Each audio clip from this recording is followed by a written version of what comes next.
हर हर महादेव। दैनिक नित्य नियम में स्नान अति आवश्यक है। इससे अपने शरीर की शुद्धि होती है, साथ में मन और बुद्धि भी शुद्ध होती है।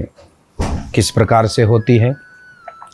कई बुद्धिजीवी तर्क देते हैं कि देह शुद्धि से क्या होगा, मन तो आपने शुद्ध ही नहीं किया है। जब देह ही शुद्ध करने में आपको आलस्य आता है, कठिनाई हो रही हो, तो आप मन को किस प्रकार से शुद्ध कर पाएंगे? मन को शुद्ध करने की जो क्रियाएं हैं, जो विधियां हैं, उनमें भी तो बड़ा परिश्रम होता है। जब नहाने में आपको आलस्य आता है, स्नान करने में आपको आलस्य आता है, कठिनाई हो रही है, तो फिर मन को किस प्रकार से शुद्ध करेंगे?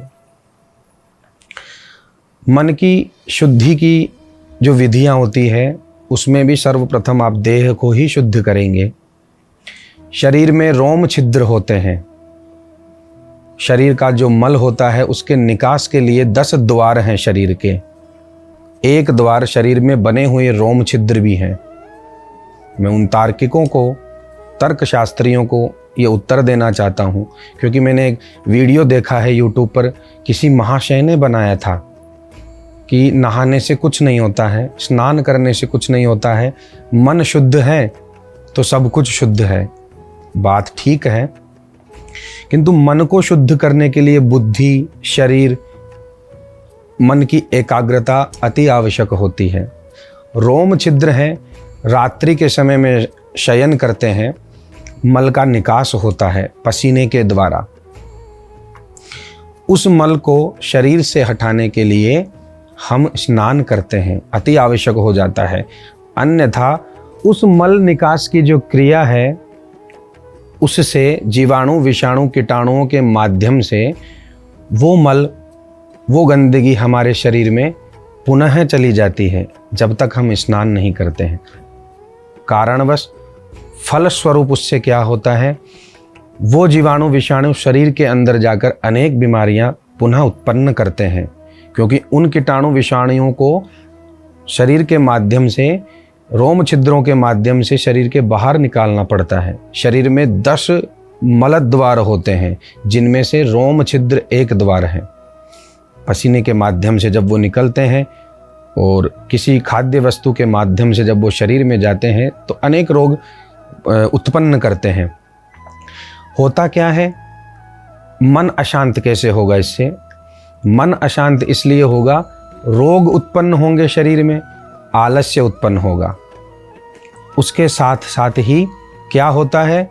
खुजली, त्वचा संबंधित रोग, मस्तिष्क भ्रमित होता है, सिर दर्द होता है। इस प्रकार की कई बीमारियां शरीर को जकड़ लेती है।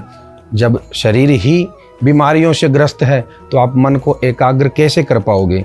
मन को जो शुद्ध करने की विधि है, उसको कैसे आप कर पाओगे? इसलिए इन्हीं कारण से मन की एकाग्रता नहीं हो पाती है। और मनुष्य जब तक मन को एकाग्र नहीं रखेगा, तब तक वो मन को शुद्ध कैसे कर पाएगा? जब बुद्धि, मन ही सही अवस्था में नहीं है, तो क्रोध एवं भ्रष्टता की उत्पत्ति शरीर में व्याप्त हो जाती है, विकार उत्पन्न होने लग जाते हैं। वो बुद्धिजीवी स्वयं को तो मनोरोगी बना लेते ही हैं, दूसरों को भी अपनी चपेट में ले लेते हैं। अपने सुख सुविधाओं या आलस्य का, या अकर्मण्यता का, या दीर्घ सूत्री, या यूं कहें कि अपनी विलासता को पूर्ण करने के लिए इस प्रकार के तर्क देते हैं, ताकि उन्हें कुछ ना कहा जाए। इसलिए ब्रह्मज्ञानी जैसी बातें करने लगते हैं। ऋषि मुनि या भगवान के कथन को ना मानकर वो इस प्रकार के आचरण करते हैं। इस पे एक तर्क ऐसा भी है, सब्जी को साफ क्यों करते हैं? सब्जी को उबालते क्यों हैं? जो खाने योग्य नहीं है पदार्थ, उन्हें भी उबालकर वो मनुष्य खाते हैं। क्या उस समय उनका ये कुतर्क काम नहीं करता कि हमारा तो मन शुद्ध है, हमें बाहर की वस्तुओं को शुद्ध करने का क्या तात्पर्य है? शौच इत्यादि भी करते हैं, तो बाद में शुद्ध होना पड़ता है।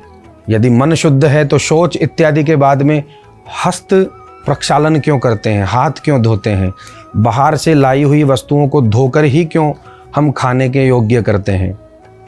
इस प्रकार के कई तर्क हैं जो बुद्धिजीवी दिया करते हैं ताकि उनके आलस्य से उनको दूर ना किया जाए और उनके विलासिताओं को, उनकी दीर्घ सूत्री जो लत है, आदत है, उनसे उनको दूर ना किया जा सके, इसलिए ऐसे तर्क देते हैं। उस समय क्यों मन की शुद्धि को भूल जाते हैं। कुत्ता, पशु पक्षी भी नित्य अपनी देह को शुद्ध करते हैं, पर क्या करें, जानवर से ज़्यादा तो इंसान जानवर हो गया है जो जानवर को ही खा जाता है। इसलिए स्नान करना अति आवश्यक है। ये मेरा मत नहीं है, ये शास्त्रों का मत है, ये भगवान का मत है, ये भगवान का कथन है। यदि हम ऐसा नहीं करते हैं और इस पर कुतर्क करते हैं तो आप स्वयं पर नहीं, हमारे पे नहीं, भगवान के कथनों पर आप सवाल उठा रहे हैं, प्रश्न उठा रहे हैं। और मेरे इन कथनों से आपको अवश्य बुरा लगा होगा, किसी को बुरा तो लगा होगा, किंतु मेरे से घृणा करने से कोई लाभ नहीं है। यदि आप मेरे से इन कथनों के माध्यम से घृणा कर रहे हैं तो आप सीधा सीधा भगवान से घृणा कर रहे हैं, शास्त्रों से घृणा कर रहे हैं। ये वीडियो आपको पसंद आई हो, इस प्रकार की जानकारियाँ जो शास्त्र सम्मत हैं उन्हें सुनने के लिए, प्राप्त करने के लिए आप मेरे चैनल को सब्सक्राइब करें, शेयर करें और हर हर महादेव अवश्य लिखें। हर हर महादेव।